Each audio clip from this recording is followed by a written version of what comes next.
नमस्कार फ्रेंड, मैं आपके समक्ष आकाश सैनी अपने YouTube चैनल नवीन स्टूडेंट 91 पे आपका स्वागत करता हूं। और मैं आज आपके लिए लेके आया हूं अरावली पर्वतीय प्रदेश का थर्ड पार्ट। इसके पहले हमने फर्स्ट पार्ट और सेकंड पार्ट पढ़ लिया था। सेकंड पार्ट में हमने अरावली के कहां से प्रारंभ होती है और कहां अंत होता है इसके बारे में पढ़ लिया था। उसके विस्तार के बारे में भी पढ़ लिया था हमने। और उसमें पढ़ा था कि अपसरण और अप्रदन पढ़ रहे थे कि ये क्या होता है। जो अरावली पर्वतमाला है उसकी क्या है, ऊंचाई अभी कम हो रही, किसके कारण हो रही? अपसरण व अप्रदन के कारण। ये क्या थे? अपसरण और अप्रदन, इनके बारे में हमने बात कर ली थी। हम अपसरण व अप्रदन, अपसरण किसे कहते हैं? वेदरिंग। और अप्रदन किसे कहते हैं? इरोजन को। तो इसके बारे में हमने चर्चा कर ली थी कि अब हम आज बात करने वाले हमारी क्लास में इसमें चादरी अपर्दन। इसके पहले शुरुआत करने से पहले जो हमारे चैनल पर नए हो सब्सक्राइब कर दें और बेल आइकन बटन को प्रेस कर दें, जो आपको आने वाली हर एक वीडियो में है जो मिल सके जल्दी से जल्द। ठीक है, इसी के साथ हम आज की क्लास की शुरुआत करते हैं। चादरी अपर्दन। चादरी अपर्दन जिसे हम क्या कहते हैं? Seat erosion. चादरी अपर्दन क्या है? Seat erosion. वर्षा के जल के कारण, वर्षा होती है जिसके जल के कारण पर्वत की ऊपरी परत का टूटना। जब वर्षा होती है कई सालों तक होती है तो उसके ऊपर क्या होता है? उसकी परत क्या होता है? धीरे धीरे टूटने लगती है। उसे क्या कहते हैं? चादरी अपर्दन। वर्षा के जल के कारण पर्वत की ऊपरी परत का टूटना। पर्वत की क्या होती है? ऊपरी परत रहती है, वो क्या होती है? टूट जाती है। उसे कहते हैं चादरी अपर्दन। तो राजस्थान में सर्वाधिक ऊंचाई कहाँ है? दक्षिणी अरावली में। और सर्वाधिक चादरी अपर्दन कहाँ होता है? दक्षिणी अरावली में। और मुख्य जिले की बात करें तो सिरोही कहाँ आएगा? सिरोही। और स्थान के मुख्य स्थान की बात कर ले तो कौन सा आएगा? माउंट आबू। तो ये हमारे चादरी अपर्दन है। यहाँ से क्वेश्चन क्या पूछा जाता है कि हर बार यहाँ से क्वेश्चन आ रहा है कि चादरी अपर्दन से। तो आप देख लीजिए, राजस्थान में चादरी अपर्दन की सर्वाधिक समस्या से ग्रसित क्षेत्र हैं। क्या है? ग्रसित क्षेत्र हैं। एक बार और रिवीजन कर लिए, क्वेश्चन को समझिए, उसके फॉर्मेट को समझिए, फिर उसके बाद उत्तर दीजिए। ठीक है। राजस्थान में चादरी अपर्दन की सर्वाधिक समस्या से ग्रसित क्षेत्र हैं। तो इसके मैं ऑप्शन लिख रहा हूँ कि आप भी इसका जवाब दो जल्दी से जल्दी, तो मैं आगे बढ़ूँ। पहला ऑप्शन है सिरोही से राजसमंद, डूंगरपुर बांसवाड़ा, कोटा से झालावाड़, जैसलमेर बाड़मेर। ये क्या है? ऑप्शन किस टाइप में आ रहे हैं ये आपको पता चल रहा है, तो आप इनमें से बताइए क्या आएगा। तो हमने अभी जस्ट पढ़ा था कि सर्वाधिक ऊंचाई कहाँ है? दक्षिण अरावली में। दक्षिण अरावली में। और कौन? चादरी अपर्दन सबसे ज़्यादा कहाँ हो रहा है? सिरोही, माउंट आबू। जिले की बात करें तो सिरोही, और मुख्य स्थान की बात करें तो माउंट आबू। ठीक है, आपको समझ में आ रहा होगा। तो इसका आंसर क्या होगा? सिरोही और राजसमंद। ठीक है। अब दूसरा है वायव्य अपर्दन, वायु द्वारा अपर्दन। कौन सा? वायव्य अपर्दन। तो वायु द्वारा अपर्दन। तो इस यहाँ से तो वायु द्वारा, तो वायु के द्वारा मिट्टी क्या उड़ के जाती है, और पहाड़ों से भी क्या होती है? चिपकती है घर्षण बल से। इससे क्या होता है? वायु अपर्दन। तो राजस्थान में सर्वाधिक वायु अपर्दन कहाँ होता है? तो पश्चिमी राजस्थान में होता है। पश्चिमी राजस्थान में कहाँ? जैसलमेर में। जैसलमेर में होता है। जैसलमेर में कौन सी मिट्टी पाई? रेतीली बलुई मिट्टी, जिसे कहीं एंटीसोल कहा जाता है। इसमें हमने आपको पढ़ रहा हो, और हमारे कहीं कम आपने हमें इसके पहले के वीडियो में बहुत अच्छा सहयोग किया, और हम आपने लगातार कमेंट किए, हमने अच्छा लगा, और आप ऐसे सपोर्ट करते रहिए। तो इसी के साथ हम इसको स्क्रीनशॉट ले लीजिए एक बार। इसके पहले हमने वायव्य अपर्दन की बात कर ली थी। अब हम आज बात करने वाले हैं जलीय अपर्दन।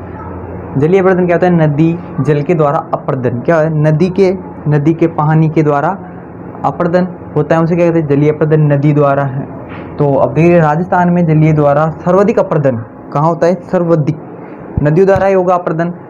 तो कहाँ होगा? वो हाड़ौती के पठार में। हाड़ौती के पठार में। तो मुख्य नदी कहाँ पर है? मुख्य नदियाँ तो चंबल मुख्य नदी है कहाँ की?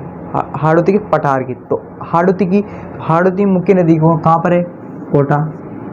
जिसमें क्या पाया जाए? काली मृदा पाई जाती है। जिसे काली मृदा पाई जाती है, कौन सी काली मृदा? जिसे क्या है? वर्टिसोल। वैज्ञानिक नाम है ये, तो कोई बात नहीं है, और आपको याद करना पड़ेगा धीरे धीरे। आप हमारे नीचे से चल रहे शुरुआत से आप लास्ट तक आपको ट्रेंड कर देंगे। ठीक है।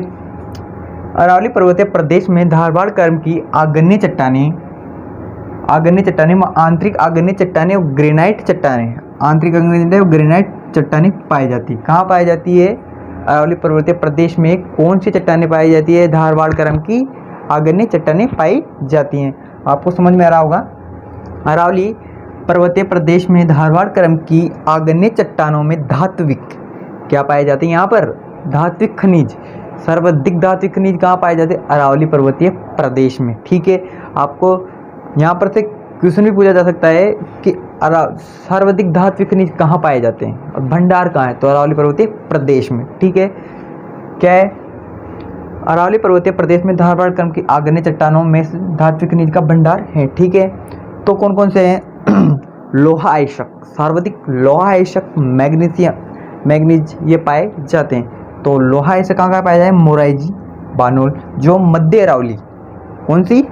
मध्य अरावली की सबसे ऊंची चोटी है, जयपुर में है। नीमला, रायसीला, दौसा, मैग्नीशियम में लीलवाना, तलवाड़ा, कालपुरा, ये कहाँ पर है? बांसवाड़ा में है। तो आपको यहाँ तक समझ में आ गया होगा, तो आप इसका एक बार स्क्रीनशॉट ले लीजिए। हम अरावली के बारे में बात कर रहे थे कि खनिज पाए जाते हैं, यहाँ पर अनेकों खनिजों के भंडार हैं। और हम इसके आगे बात करते हैं कि अरावली पर्वतीय प्रदेश राजस्थान के वन एवं वन जीव की दृष्टि से क्या है? समृद्ध प्रदेश है। वन एवं वन जीव की दृष्टि से क्या है? समृद्ध प्रदेश है।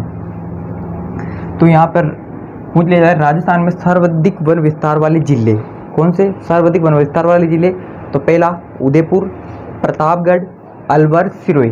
कौन कौन से? उदयपुर, प्रतापगढ़, अलवर, सिरोही। और दूसरे राजस्थान में सर्वाधिक वन प्रतिशत वाले जिले उदयपुर, प्रतापगढ़, सिरोही। कौन से? उदयपुर, प्रतापगढ़, सिरोही। तो आप यहाँ से क्वेश्चन पूछ लिया जाए, वन प्रतिशत वाले जिले अलग रहते हैं और वन विस्तार वाले जिले अलग है। ठीक है, अरावली पर्वतीय प्रदेश में आदिवासी जनजाति को आश्रय स्थली कहा जाता है। आदिवासी किसे कहा जाता है? अरावली पर्वतीय प्रदेश को आदिवासी जनजाति के आश्रय स्थली कहा जाता है। जो मीणा जनजाति जयपुर, ग्रास्य की जनजाति सिरोही, डामोर जो डूंगरपुर, बिल उदयपुर। तो आपको यहाँ से अच्छे समझ में आ रहा होगा, हम आशा करते हैं। और आप हमारे साथ के साथ ही उतार चलिए। ऐसे ही आप हर बार कमेंट आता है कि नोट्स कैसे बनाए, तो जैसे मैंने उतार रखे हैं ऐसे उतार दीजिए। खाली आपको समझना है, समझना मोस्ट इंपॉर्टेंट चीज़ है, उतारना ज़्यादा इंपॉर्टेंट चीज़ नहीं है। ठीक है, आप इसका एक बार स्क्रीनशॉट ले लीजिए। जनजाति कौन कौन सी निवास करती है इसके बारे में बात कर ली थी, तो इसके बाद अब आगे अरावली पर्वतीय प्रदेश में आदिवासी जनजाति द्वारा की जाने वाले स्थानांतरित कृषि को जूमिंग कृषि या वालरा कृषि कहते हैं। किसे कहते हैं? स्थानांतरित आदिवासी जनजाति द्वारा की जाने वाले स्थानांतरित कृषि को क्या कहते हैं? जूमिंग कृषि या वालरा कृषि। इसे ही स्लेट एंड बर्न कहते हैं। अब आप पूछोगे स्लेट एंड बर्न क्या है? स्लेट एंड काटना, बर्न यानी जलाना। काट कर या जलाकर की जाने वाली कृषि को क्या कहते हैं? Slate and burn.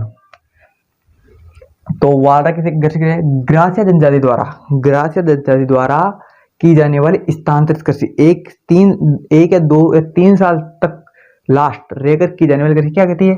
वालरा। अदजिया डामोर जनजाति द्वारा वनों को काट कर की जाने वाली, डामोर जनजाति वनों को काट कर की जाने वाली जनजाति, मतलब काट कर की जाने वाली कृषि। कहाँ पर है? डूंगरपुर में। ठीक है। चीमाता बील जनजाति द्वारा की जाने वाली कृषि, कौन सी? बील जनजाति द्वारा की जाने वाली कृषि, जो कहाँ है? जयपुर में की जाती है।